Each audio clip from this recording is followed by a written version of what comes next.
worthy. They've done something phenomenal. They are such an interesting person that we have to have them on the show. And our guest tonight is certainly one of those people. Her name is Dr. Mary Ruwart, and she is one of my personal libertarian heroes. Mary, are you with us? I am. Thank you. Welcome to Free Talk Live. You're on with Ian and Mark, and inevitably, hopefully, we'll have some people call in with questions for you. But Dr. Ruwart, not only are you one of my libertarian heroes, but by coincidence, you also happen to be running for president, or actually running, I guess, for the Libertarian Presidential nomination this year. Is that correct? That is correct.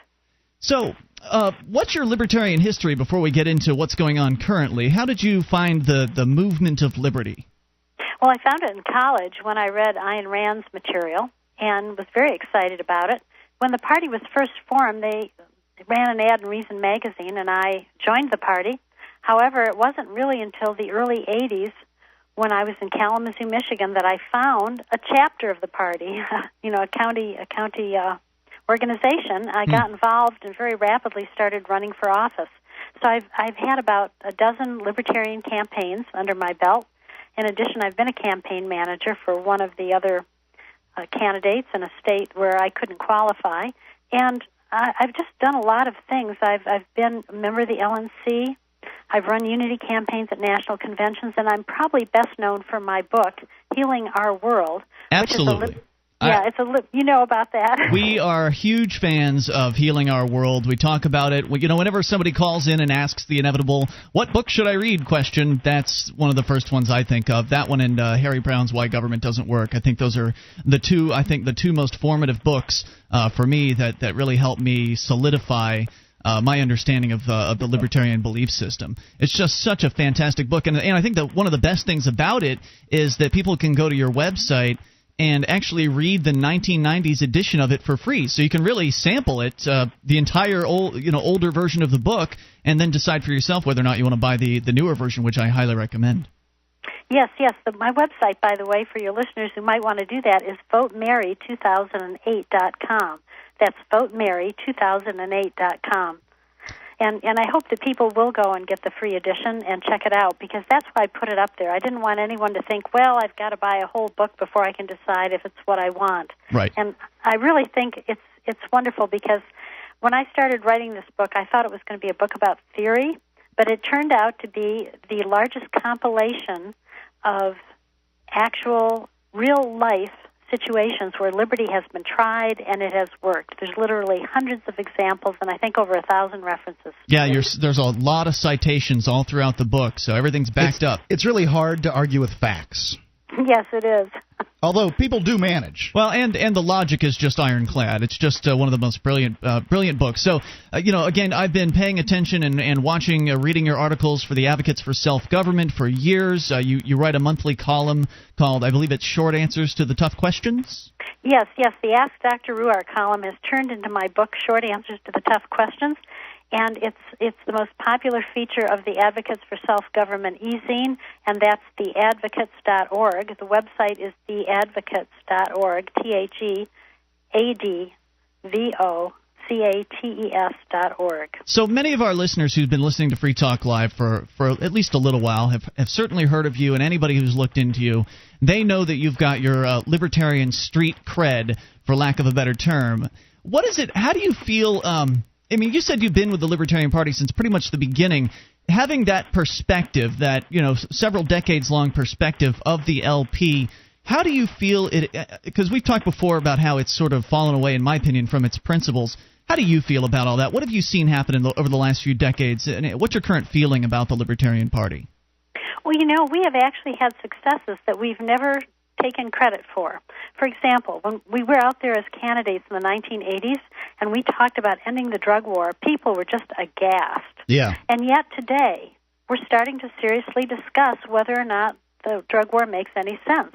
That's a libertarian victory. I don't think that discussion would be taking place today without having the Libertarian Party out there and its candidates out there taking that position. And that's one of the good things about the Libertarian Party, in my opinion, is that it frames the debate to some extent. It requires Republicans to at least talk about small government. They're not going to do it. But, they're too busy stuffing their pockets full of government largesse, the politicians. And, the Republicans just continue to vote for them. I don't understand why. Well, certainly, as I understood it, the original concept of the LP was to be more of an educational organization than it was to necessarily get people elected. Was that the case? Well, actually, it had two goals. One was the educational goal, and one was the political goal of actually getting our candidates elected. And I think back in those days, our thought was we needed to educate people before we could get people elected because our ideas were very radical. And yet today, another victory that we've had is that we used to talk about eliminating the income tax. People were aghast. And yet today, we saw Ron Paul go out there. He made both of our strong positions. He said, let's get rid of the income tax and replace it with nothing. He said, let's end the drug war. And, he got a great following. Our message has all of a sudden become very, very attractive. That's another libertarian victory. The other one, I think, is killing off national health care in the 1990s. I was part of the group that worked to defeat that, and I recognized about 80% of the names of the people who were writing articles and getting on the radio. 80% of them were libertarians. So, the Libertarian Party, I think, can take some credit for that defeat as well. And yet today what's happening in the party, as you alluded to, we're kind of losing focus on that. I think there's been a feeling that we haven't gotten enough votes, so we need to water down the message. I think this is a big mistake. Absolutely. Ron Paul showed us that the message is attractive. Now is the time to strike while the iron's hot. Right. I have to say that Ron Paul, despite, he certainly isn't the perfect libertarian. He's off on maybe a couple of issues, but he is far more libertarian than many of the people, I'm not going to name names, but many of your competitors for the Libertarian presidential nomination. I mean, I'm absolutely shocked that they would allow some of these ex-politicians into the party when they clearly don't even understand what the party of principle even means. Well, yes, of course we welcome people who maybe haven't formed entirely their philosophy about liberty, maybe are just putting their toe in the water, so to speak, or an arm in the leg. And what happens is that after a few years, they kind of get the rest of the philosophy by osmosis. But Sure. We do have people who have come in and feel that they want to have our presidential nomination, and in a sense I can understand their enthusiasm. I know when I heard the message of liberty, I was so stunned, I was so taken aback, I was so enthusiastic that I would have done anything to promote it, and I think that's probably where they're getting the energy to declare for president. However, our standard bearer needs to be the example of liberty, needs to really understand the philosophy, else how can they teach the American people about it?